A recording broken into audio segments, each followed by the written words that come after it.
시청자 여러분 안녕하십니까? 나라다운 나라를 찾아가는 2022입니다. 이상민은 이낙연계에 속하지 않는 비주류 대표 수박입니다.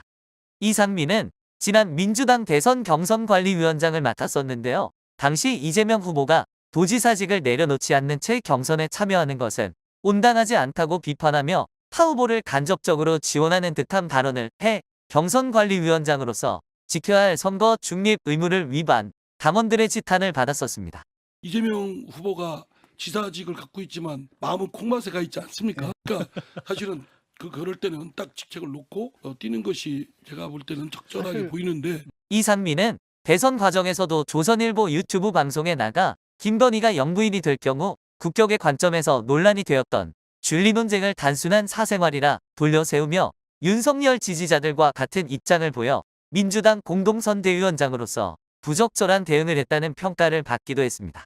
줄리라고 하는 거에 대해서 사람들이 막 유튜브 보면 줄리였다, 뭐 어떻다, 뭐 이런 얘기들이 많잖아요. 네. 근데 그게 너무 선정적이고, 그렇죠. 아니 줄리였으면 어떻고, 네. 뮬리였으면 어떻습니까? 아니 네. 그 사람이 그 사생활이냐, 사적인 부분. 그렇죠. 그리고 그분이 설사 퍼스트 레디가 돼도 그거는 뭐 공적 생활을 유지하는데 아무런 지장이 없는 부분이기 때문에 네. 그거는 프라이버시에 대해서는 네. 노타치.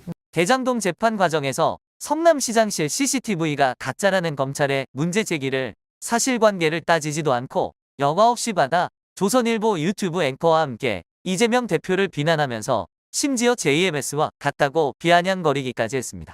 그거 선도 연결 안 돼 있는 폼으로 달아놓은 거면 그게 무슨 얘기가 그러니까 되나요, 그게? 언론인들께서도 네. 우리 백 의원님을 비롯해서 네. 확인을 하셨어요. 아, 그거 거짓말일 줄 몰랐죠, 저희도 설마. 아 저도 진짜 헛웃음이 나옵니다. 왜냐면 저도 그런 기억이 있는데, 예. 그럼 그때 그 언론 보도 이재명 대표의 네. 그런 표명 뭐 그 청년 결백이 아주 그냥 본산이고 상징으로 그렇죠. 내세웠던 것이 헛것이었구나 네. 라는 걸 할 때 참 헛웃음 나옵니다. 그분이 저한테도 그랬어요. 부패하면 지옥 가는 거고 나처럼 청렴하면 천국 간다. 이런 얘기까지 하셨는데 그거 청렴의 상징이 어디 가짜였다니. 뭐 JMS인가 거기서 나온 설교하고 그러니까. 비슷한 그분하고 비슷한 말씀하시는 것 같아요. 검찰의 기소 내용이 사실과 일치하지 않은 증거 영상이 나왔지만 CCTV와 관련하여 이재명 대표의 언행이 JMS와 같다고 발언한 내용을 아직도 사과하지 않고 있습니다. CCTV 보도된 거 한번 보여드릴게요. 관련해서 2011년 시장신문실에 CCTV 설치, 돈봉투 막으려. 이게 CCTV 화면이에요. MBC가 직접 가서 취재를 했었습니다. 이게 동영상으로 아직 남아 있어요. 다음 사진 보시면은 여기 MBC의 인하모 기자가 직접 CCTV 아래에 서서 손 흔들면서 이 CCTV가 작동되는지까지 확인합니다. 저 뉴스에 대한 브리핑은 앵커가 누구였냐면 배현진이었어요. 현진아 한마디 해야지. 뭐 다 기억을 못할지라도. 이상민은 당내 사건이 있을 때마다 서른 등과 한패가 되어 이재명 대표를 향해 사퇴 압박을 상시적으로 자행해 오고 있습니다.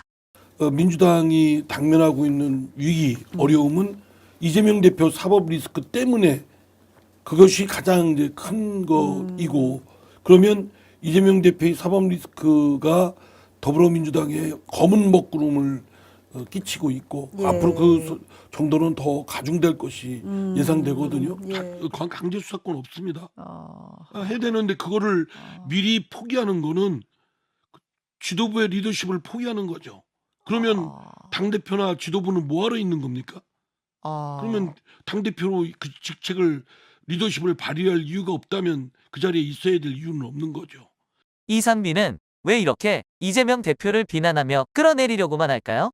그의 과거 행적을 살펴보면 그 답을 찾을 수 있습니다. 그는 2008년 공천에서 탈락하자 새로운 정치를 표방하며 이회창의 자유선진당으로 넘어가 재선에 성공했습니다. 자유선진당이 2010년 지방선거에서 패배하면서 정치적 생명이 다해가자 자유선진당을 탈당하고 통합민주당에 재입당하여 배지를 달았습니다. 그에게 정치적 명분이나 소신 따윈 애초에 없었습니다. 그는 배지를 향한 욕망과 실리를 찾아 떠도는 철새 정치인에 불과합니다. 내년 총선은 정치교체와 맞물려 세대교체의 바람이 거세게 불어올 것입니다. 정치 혁신을 내세우고 있는 이재명 대표 체제하에서 정체성이 명확하지 않은 정치인은 당원들에 의해 퇴출의 운명을 맞게 됩니다. 이상민은 그걸 너무나도 잘 알고 있습니다. 그래서 김종인, 금태섭과 어울리며 제3당 추진 움직임에도 촉을 세우고 있는 것입니다. 이상민은 더 이상 간을 보지 말고 제3지대로 가든 자신과 색깔이 맞는 국힘으로 가든 하루라도 빨리 결정을 해야 합니다. 오늘 이야기는 여기까지입니다. 구독과 좋아요는 컨텐츠 제작에 도움을 줍니다.